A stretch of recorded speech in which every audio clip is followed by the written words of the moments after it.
Let's go to Anna. Um, okay. Um, there was one moment I was like a couple of weeks ago. I was listening in bed, like eyes closed, listening one video, and the next moment there was like cognitive understanding was gone. And it was just like perception of a sound, but the understanding was without understanding words. It just like somehow something I was understanding anyway. And next moment, something happened. And what I noticed, like, there was like a strong fear response in the body.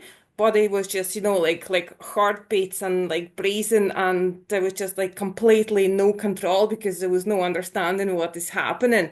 And it's just like it's happened, it was gone, that's it, all settled. And few days later, Um, I'm recently like looking into investigating into this like space and distance and all that. And so I was driving to work in the morning and I noticed how like this um if normally it feels like I am in contracted in the body, that kind of expanded. And this body was happening within me, what felt like me at that time. And my son next to me, his body, all other bodies was happening within me, and everything's happening within me. And I couldn't step outside of me, and just like that's everythingness. And then I was working, and everything just went back into like perception of like me is here. And then like couple days later, same thing happened again.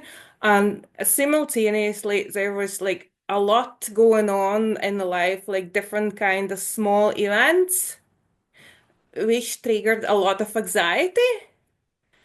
And so like all this like anxious, like fearful events, they all settled. And one morning I woke up and that anxiety is like this pure, just that physical in the body. And thoughts are like goes like trying to reason that, and there is nothing to reason, and I just can see, like that what is happening. And then that fear, that anxiety in the body is since, and that's like over a week now. And what I realized that what this actually is, it's like trying to grasp on something, trying to cling, trying to hold on something for safety, for comfort and safety. And same time, I realize there is nothing in external, no human, no circumstances, is nothing can give that level of safety to make this to go away. It's just impossible. And that's like nothing can help you. And that like despair for that, like help.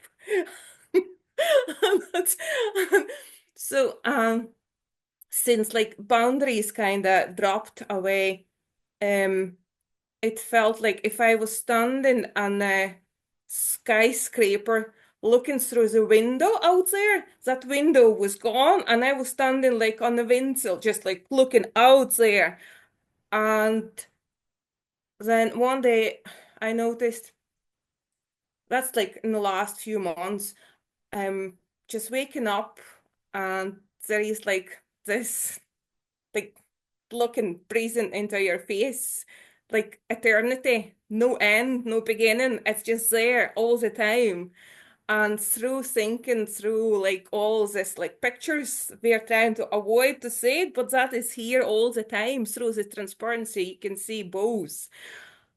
And and normally felt like I'm standing on that cliff edge, looking into that bottomless, that endless, whatever this is. This morning I woke up and that cliff edge was gone. It wasn't there anymore. But I'm not falling. I'm just like hanging, like floating in the air. And if always there was like a room behind me, space where I can step back from this, it was like a wall behind me. I can't go back. That's it. It's gone for me.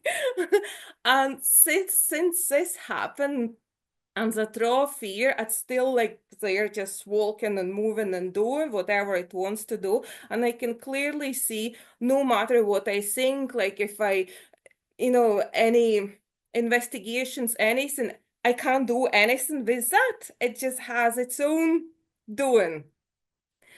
And so since this morning when I noticed, like, I'm just like floating in nowhere, nothingness, and also this nothingness has changed in quality. If that was like empty and like nothing is there, this morning it felt like incredibly alive, like buzziness, aliveness, and it's like penetrating you. It's like really just like getting everywhere in you. It's like buzzing. And it feels like it's so yummy. It's like makes you drunk, yummy. But same time, this comes with very like I'm very exposed. I'm like very raw. And like that's like nearly like a screaming for help. And it's like very vulnerable. That's where I am. And I've been feeling this like flashes and like that contracts body and then it releases body. A couple days I was driving and there was like shifting this everythingness, and then back here and then like everythingness.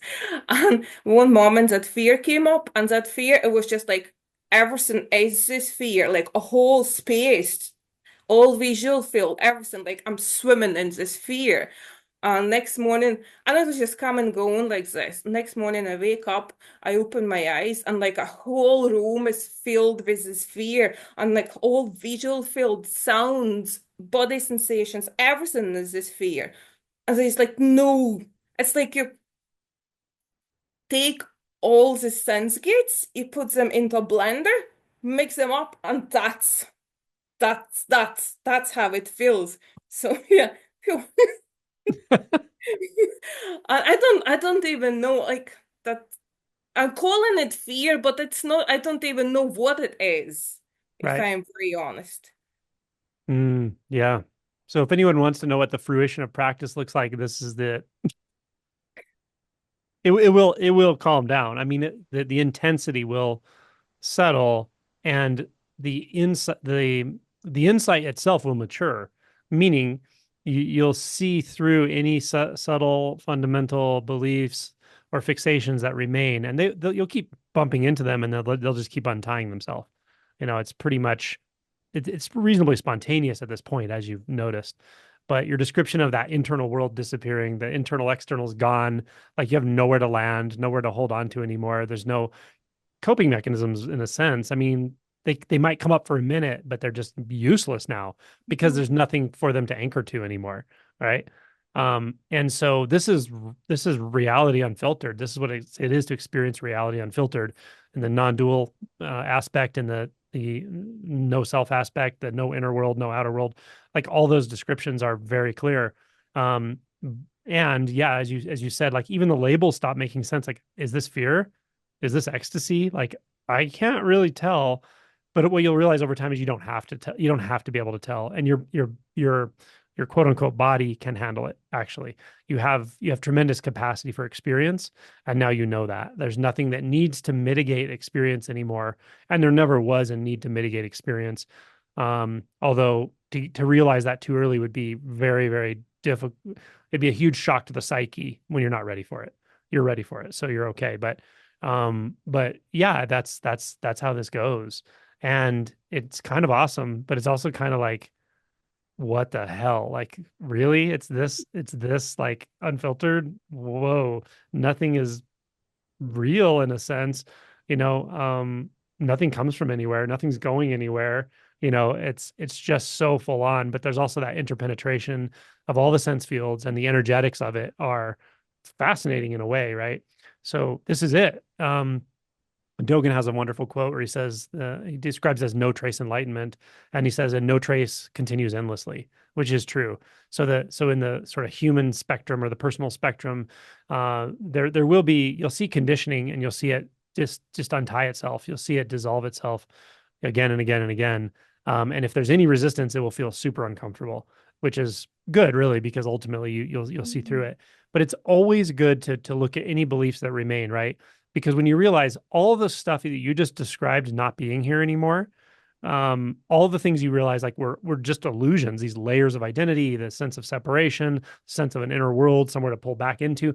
All of that was just identity. They were just coping mechanisms based in a false identity. And then the real question underneath it is, did you ever need them? And now you're gonna by literally living this realization, you're going to see again and again at deeper and deeper levels that they're not needed at all, actually. Strangely and mysteriously and bizarrely, they're not needed at all. But you'll also be very aware of how prominent they are in the human collective consciousness. Like you'll see it around you all the time. You'll feel it. You'll be like, whoa. It's you know, as like Adyashanti described it, like you're an alcoholic for many years and you stop drinking completely, but you spend your rest of your life in a bar around drunk people. There is a kind of a component of that where you'll see it. It'll be like a sore thumb to you. You'll see it, you'll feel it around people. If you're close to somebody, you'll feel all their fixations. It's just how it is, right? And it's not because you're special. It's because you don't have coping mechanisms anymore. You don't, and you see again and again they're not actually needed.